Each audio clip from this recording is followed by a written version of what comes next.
From MTN News, you're watching Montana This Morning.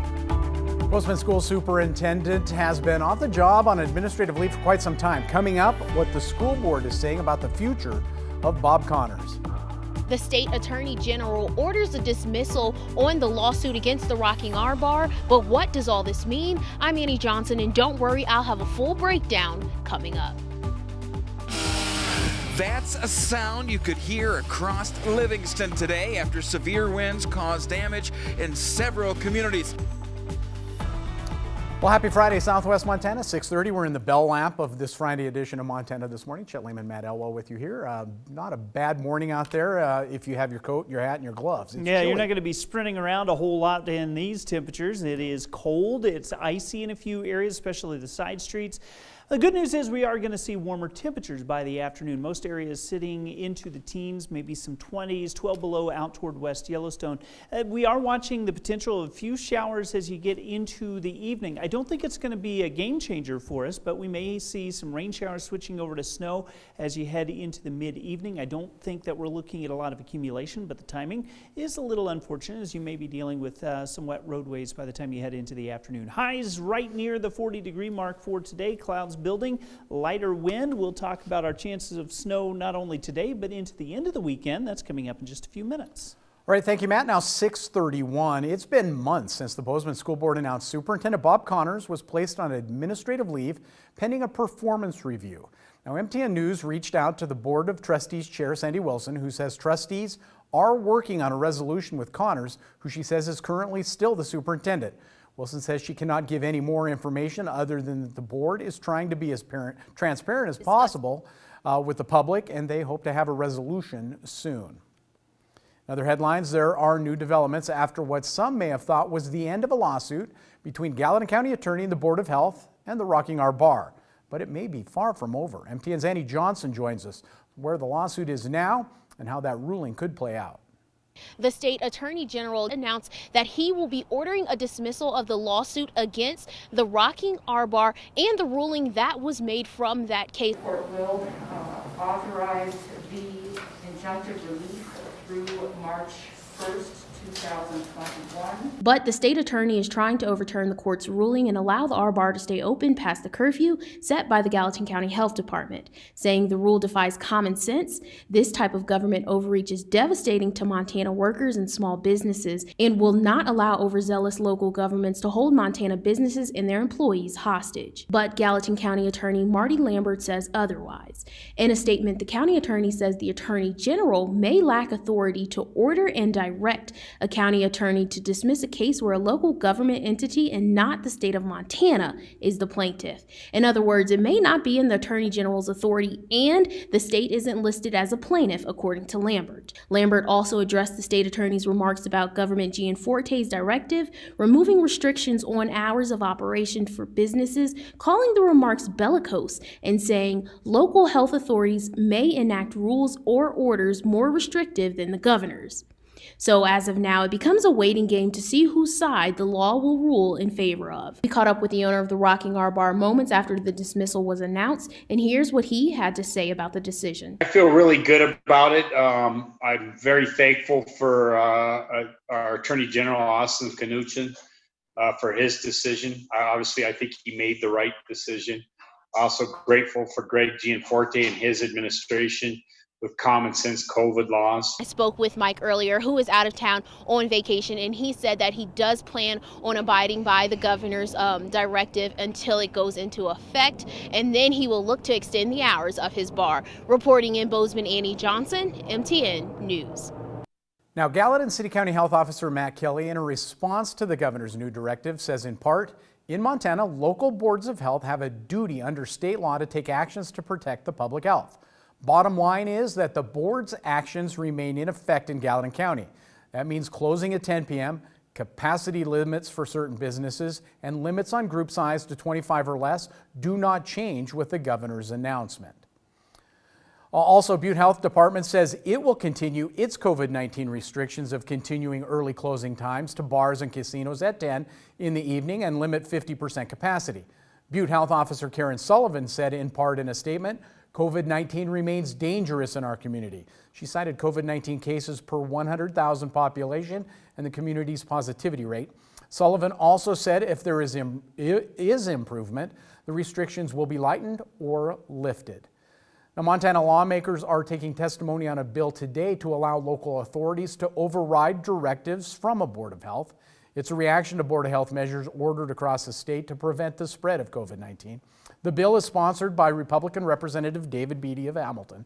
Bill supporters say giving elected leaders a say would give those orders greater legitimacy and give the public recourse if they have concerns about the decisions.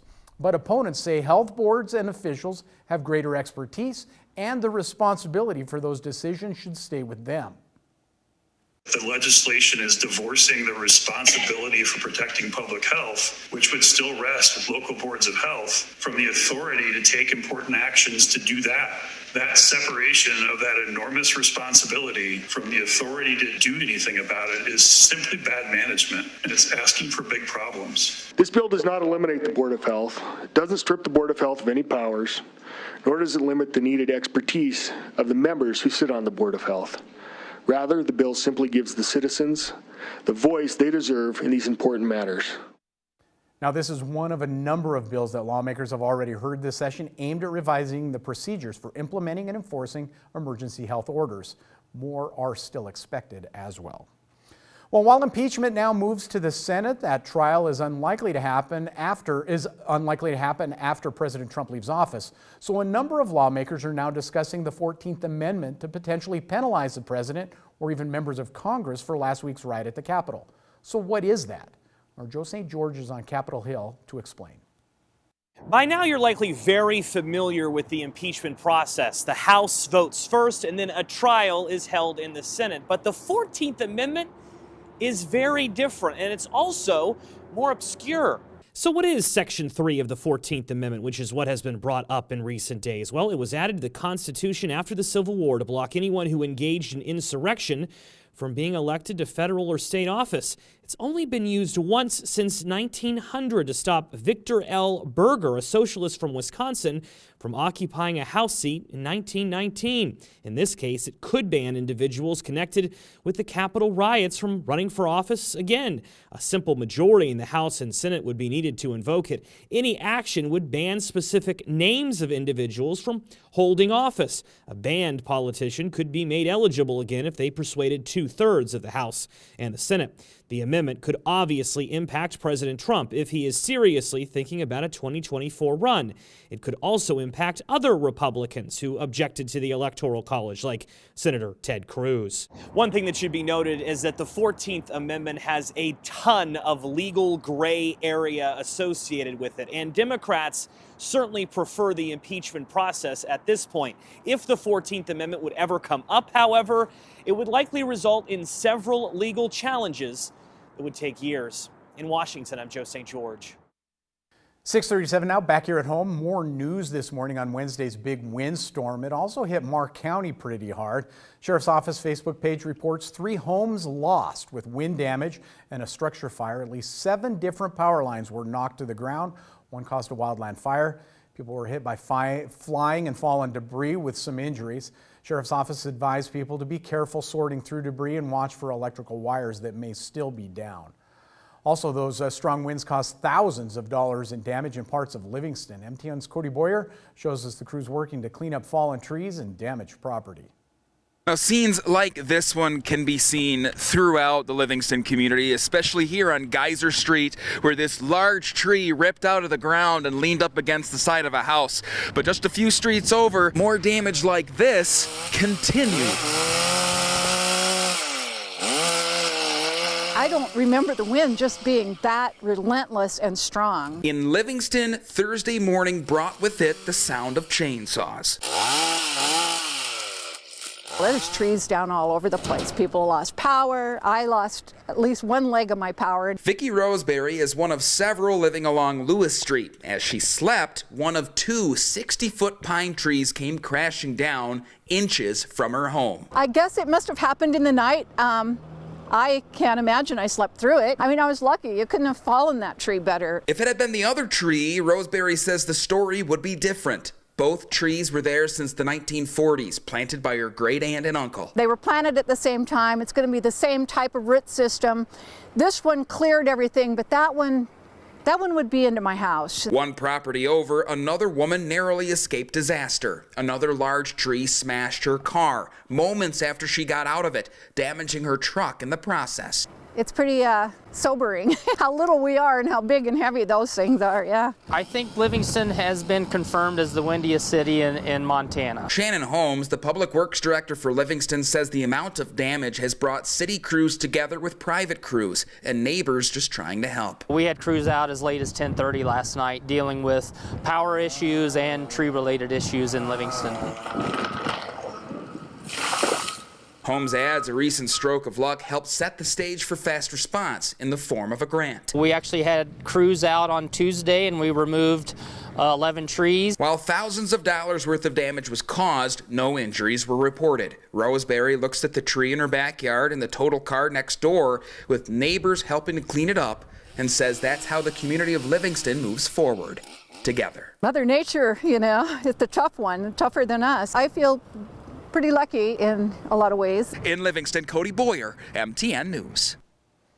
Yeah, Matt, that's a situation that could have been far worse with some of the damage that we saw. And there's very little you could do. Those were hurricane force winds over the course of 24 hours, which is much like what people experience in hurricanes. Right. I remember once back in the early 90s, a train blew off the tracks in Livingston because of wind, and I couldn't get back over the pass from Livingston to Bozeman because it was blocked by semis that had blown off the road. So that wind is something else out there. Luckily, we don't have that for the next few days anyway. Happy to hear that. 6:41, we're going to take a break. When we come back, some grocery workers may soon get a cash incentive to get COVID vaccine shots. Which stores are doing that and how it will work coming up.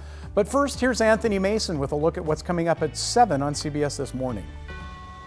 Good morning. Ahead on CBS This Morning, the U.S. faces an historic threat of violent extremism from its own citizens. Why investigators are desperate to identify rioters who used military and law enforcement style tactics in last week's assault on the Capitol. Also, the U.S. has seen its deadliest week of the pandemic so far. We'll look at accusations that some wealthy and well-connected Americans are trying to jump the line to get vaccinated. And we hear from high school students who are forever changed by COVID-19, how they're coping with the pandemic, and why they're hopeful for the future. All ahead when we see you at 7.